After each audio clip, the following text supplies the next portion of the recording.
Hello friends, my Pacific wall में आप सभी का स्वागत है। फ्रेंड्स, नवरात्रि के व्रत कैसे करें, आज की वीडियो में हम इसी विषय पर चर्चा करेंगे। वैसे तो नवरात्रि साल में 4 बार आती है, लेकिन 2 बार की नवरात्रि गुप्त नवरात्रि होती है, जिसको गृहस्थ लोग नहीं करते हैं। गृहस्थ लोग 2 बार की नवरात्रि ही करते हैं, एक चैत्र नवरात्रि और दूसरा शारदीय नवरात्रि। और अब जो नवरात्रि आने वाली है ये शारदीय नवरात्रि है। तो अब हम बात करते हैं कि व्रत कैसे करें।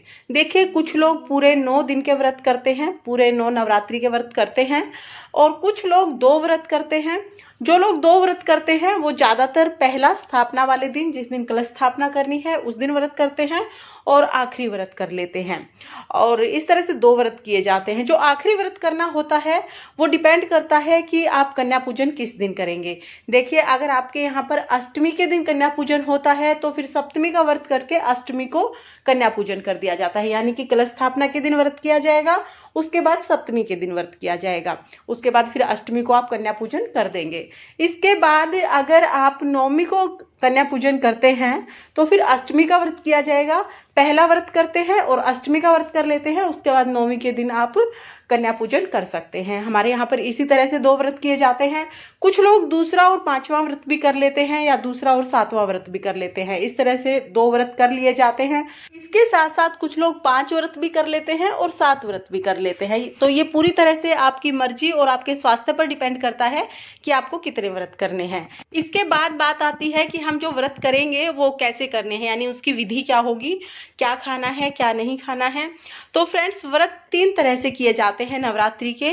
पहला जो तरीका होता है व्रत करने का वो पूरी तरह से फलाहार व्रत किए जाते हैं, यानी कि नवरात्रि में जितने भी आप व्रत करेंगे, चाहे 2 करें या 9 करें, 5, 7, जितने भी आप व्रत करेंगे उतने दिन आपको अन्न का बिल्कुल भी सेवन नहीं करना होता है। फलाहार पर ही ये व्रत किए जाते हैं।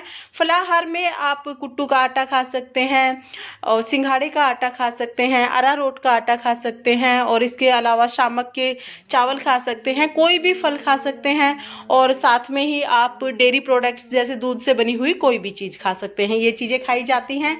इसके साथ ही जो दूसरी प्रकार के व्रत होते हैं वो एक टाइम भोजन के व्रत होते हैं। कुछ लोग नवरात्रि के व्रत करते हैं तो पूरा दिन फलाहार करते हैं, यानी कुछ लोग फल खा लेते हैं, कुछ नहीं भी खाते हैं, लेकिन वो लोग एक समय भोजन कर लेते हैं। नॉर्मल जो भोजन होता है बगैर प्याज लहसुन का, वो एक समय भोजन कर लेते हैं। इस तरह से व्रत करते हैं। इसके साथ ही जो सबसे कठिन व्रत होते हैं वो ये जो तीसरा जो तरीका है ये सबसे कठिन होता है। इसमें पूरा 9 दिन लौंग और इलायची खाई जाती है, यानी कुछ लोग 1-1 जोड़ा लौंग और इलायची खाते हैं, कुछ लोग 2 जोड़ा लौंग इलायची खाते हैं। तो इस तरह से व्रत करते हैं और पानी पीते हैं। तो इस तरह से व्रत किए जाते हैं। ये व्रत जो लोग मन्नत मांगते हैं ज़्यादातर वही लोग करते हैं, लौंग और इलायची के व्रत। और ये व्रत सबसे ज़्यादा कठिन होते हैं, क्योंकि इसमें बिल्कुल भी फलाहार नहीं किया जाता है, कुछ भी नहीं खाया पिया जाता है, सिर्फ पानी, लौंग और इलायची। तो इस तरह से व्रत किए जाते हैं। अब जब व्रत करते हैं तो जो लोग 2 व्रत करते हैं वो बगैर कलश स्थापना किए भी व्रत कर सकते हैं, अपने मंदिर में भी पूजा कर सकते हैं, या चौकी पर, जैसे मैंने बताया बहुत सिंपल विधि जो मैंने बताई है उस तरीके से वो लोग व्रत कर सकते हैं कि मैया रानी की स्थापना कर लेंगे और उसके बाद पूजा करके व्रत करेंगे। इसके साथ ही जो लोग 9 व्रत करते हैं वो लोग कलश स्थापना करते हैं, जवारे उगाते हैं और फिर पूजा करके व्रत करते हैं। फ्रेंड्स, जिस दिन आपका व्रत होगा कलश स्थापना वाले दिन सुबह चौकी लगाकर मैया की स्थापना की जाती है, कलश स्थापना की जाती है। कुछ लोग नवग्रह की स्थापना भी करते हैं। तो पूजा कैसे करनी है इसका वीडियो चैनल पर आ चुका है, आप वहां से देख सकते हैं। पूजा करने के बाद दिन में जो लोग फलाहार के व्रत करते हैं वो दिन में फलाहार कर सकते हैं।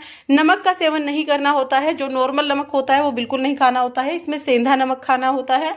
और जो लोग एक समय भोजन का व्रत करते हैं वो शाम के समय भोजन कर सकते हैं, लेकिन उनको भी प्याज लहसुन का सेवन बिल्कुल नहीं करना होता है। वैसे भी कोशिश करें कि नवरात्रि में प्याज लहसुन घर में इस्तेमाल ना हो। साथ ही अगर आपने नवरात्रि के व्रत किए हैं तो जब आप व्रत की पूजा करें उसके बाद जो प्रसाद आपने मैया रानी को चढ़ाया है वो आप किसी कन्या को जरूर खिलाएं।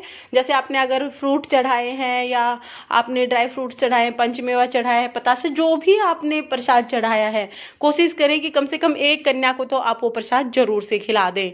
इसके साथ साथ जब आप कन्या पूजन करेंगे तब तो हमें 9 कन्या को जिमाना ही होता है। फ्रेंड्स, ये थी नवरात्रि व्रत के विषय में कुछ जानकारी जो मैंने आपको दी। अगर आपको ये जानकारी पसंद आई हो तो वीडियो को लाइक करना, और अगर आपने अभी तक मेरे चैनल माय पैसिफिक वॉल को सब्सक्राइब नहीं किया है तो प्लीज़ सब्सक्राइब कर लेना और बेल आइकन को भी प्रेस कर देना ताकि आने वाली वीडियोज़ का नोटिफिकेशन आपको मिल जाए। देखने के लिए बहुत बहुत धन्यवाद। जय माता दी।